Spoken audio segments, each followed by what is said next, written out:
আমরা পরাজিত হয়েছি, এখানে অনেক কিছুই ছিল, কিন্তু আমরা সর্বোচ্চ প্রায়োরিটি দিচ্ছি যে আমরা গত 17 বছর দেখেছি এই ফ্যাসিস্ট সরকারের সময়ে যে মানুষ ভোটের যে অধিকার এটা ফিরে পায় নাই। তো আমরা এই যে যে মানুষ আনন্দ উদ্দীপনার মধ্যে দিয়ে যে ভোট দিতে পারছে, আমরা এটাকে সর্বোচ্চ প্রায়োরিটি দিচ্ছি। অনেক ভুল ত্রুটি আছে, আমাদেরও অনেক ভুল ত্রুটি আছে, সমস্ত কিছুর ঊর্ধ্বে গিয়ে আমরা এই জায়গাটাকে প্রায়োরিটি দিচ্ছি।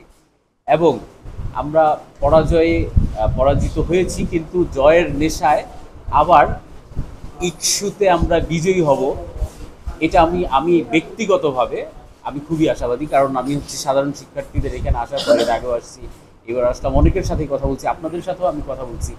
আমি এই জায়গাটাতে খুবই আশাবাদী যে যেহেতু জিয়াউর রহমানের প্রতিষ্ঠিত এই ক্যাম্পাসে আমরা ইনশাআল্লাহ বাংলাদেশ জাতীয়তাবাদী ছাত্রদল অন্যান্য ক্যাম্পাসের তুলনায় অনেক অনেক অনেক বেশি ভালো করব।